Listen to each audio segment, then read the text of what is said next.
Hey everyone, welcome back to my garden, and today we got an update with the hydroponic cucamelon plant. As you see here, if you remember from last week, this plant looked nowhere near this size, and has completely taken over my trellis. I have to come in here every day, multiple times a day, and make sure this plant is growing in the right direction that I want it to. If you remember from last week, or if you want to look at my earlier video, you've seen the vine there was only one line going this way and another line going in the back over there. Now in a matter of 1 week, this plant has really grown in, and originally I thought that there was going to be fruits growing on every other node. However, now since the plant is more mature, we could take a look closer and you're able to see that there's actually tiny fruits and flowers forming on each and every node. Here's a nice little plump one you're able to see well. So I mean, as you see here, these things are all over the place. I mean, I couldn't be happier with the results.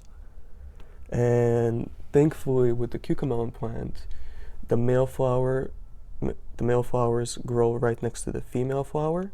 So all I'm really gonna have to do is just come in here, I think, and hand pollinate everything, being that I'm growing everything indoors. And we're probably just gonna come in here and give these guys a little rub like that, close together, carefully. It's a little hard to do with one hand. So I'm gonna show you guys probably in about a week or two, when the flowers open up, how to hand pollinate these exactly, and show you the results of what happens.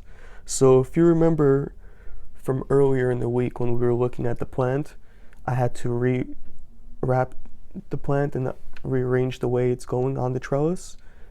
And this is the reason of why I did that, because I knew that this plant is going to explode in growth and completely take over. Now, I didn't mention earlier about my lights. I'm using a 24-inch high output fluorescent T5 lights. There's 4 light bulbs in there. It's a little bright, hard to see. And I keep the distance from the trellis to the top of the lights is 3 inches.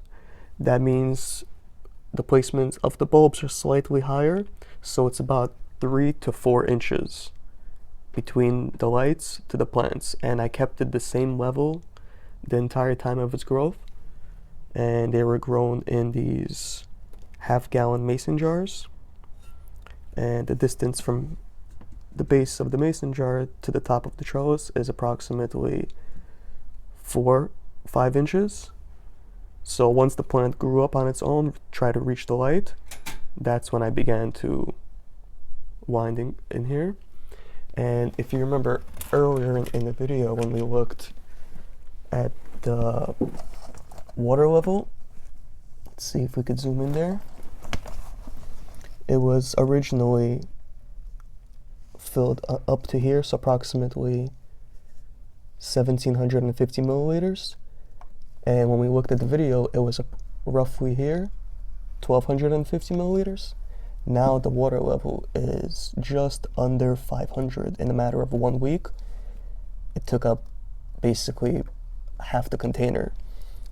But I mean, that's understandable when you look at the size of this thing. So I'm sure every day is drinking a lot of water. So once the plant drinks up the nutrients and the levels go all the way down, I'm gonna come in here and refill it all the way back up. However, not to the original starting point. You always want to go slightly lower, so I'm gonna keep it probably at 1500 milliliters. This way it's always the same amount if I need to refill more than once, which I may have to do once the fruits actually start developing. This thing's probably gonna drink, I would say, half the container a day, maybe 2 days even. And basically that's what's going on with the plant right now. So if you like what's going on here today, and if you have any questions, feel free to leave them down below. And don't forget to hit the thumbs up and subscribe. Thanks for watching.